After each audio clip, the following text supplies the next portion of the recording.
Hey, first grade, I'm going to walk you through 6.8. This is subtraction with regrouping. We're going to do a lot of what we were doing yesterday with 6.7.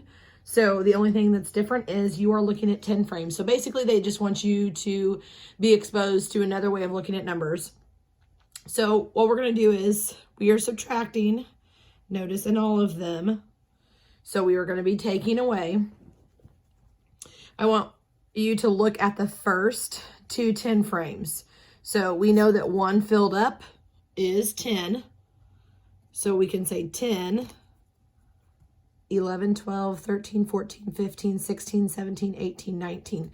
So this would be 19 minus a full 10 frame is 10. So we would say 19 minus, they already have the minus there for you, 10 equals, now some of your kids might be able to look at that and say, okay, if I have 10 here, I could just cross this out. I could just take 10 from there. However, as you can see, that's not going to be the case in basically any of these. So that's good if they recognize that. If they don't, that's okay too. This is very new to them. So we're going to do the same thing that we did yesterday. Now, if this confuses them to look at it this way, you can totally write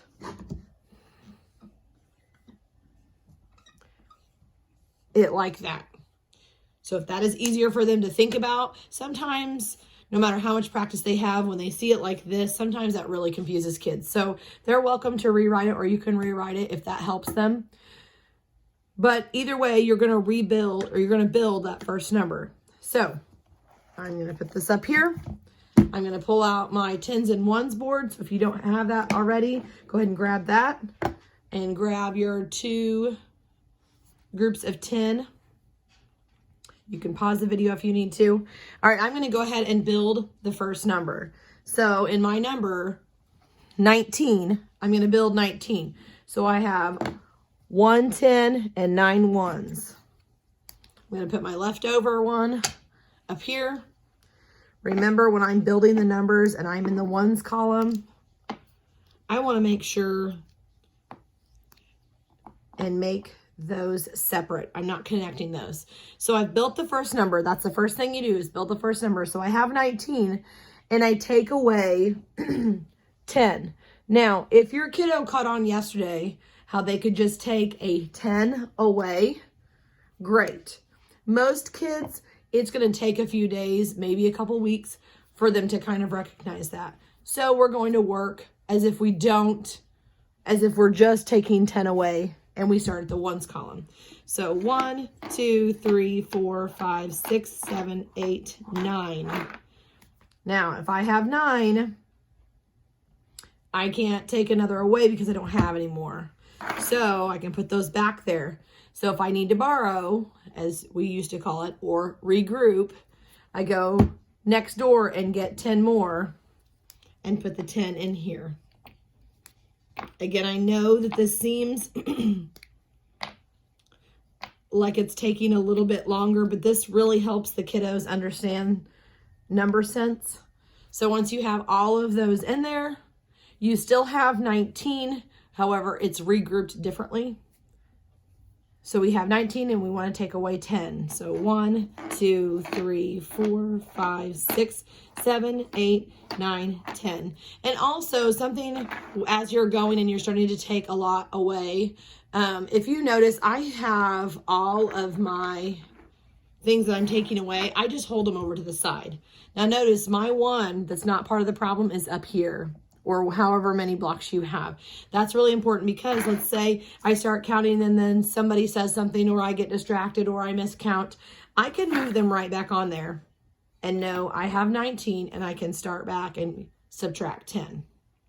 So after I take the 10 away, I'm going to see how many I have left. All right, so 1, 2, 3, 4, 5, 6, 7, 8, 9. So 19 minus 10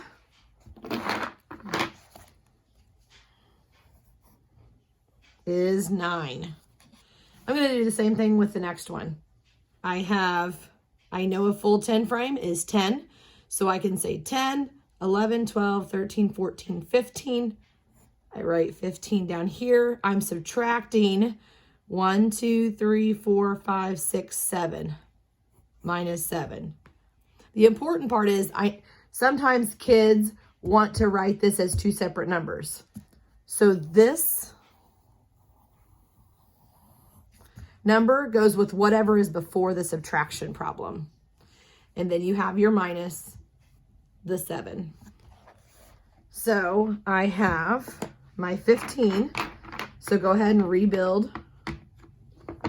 I'm going to build my first number, making sure that I do have 10 in that rod. So I have 15, so I have 1 10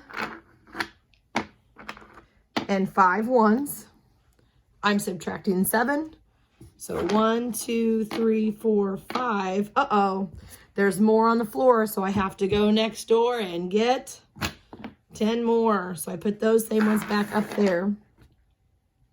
All right, now I'm going to break these apart as they move over to the ones column. So again, I will still have 15 cubes.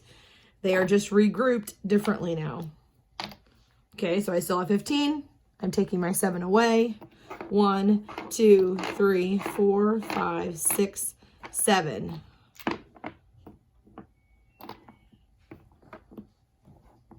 So I count to see how many I have left.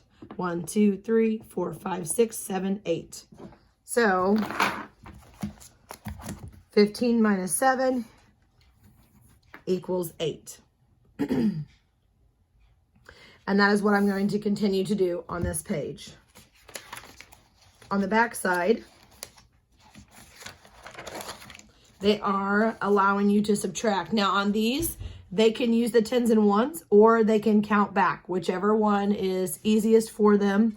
Sometimes whenever they have, like 16 minus 2, there's only like 2 on there that they would have to hop back. So sometimes as they go, they will realize that the equations that are easier to use with one strategy might not be as easy to use with a different strategy. So that's the purpose of learning these strategies, is so that after we're done with this unit, they'll be able to look at the different strategies and think, which one could I use for this problem?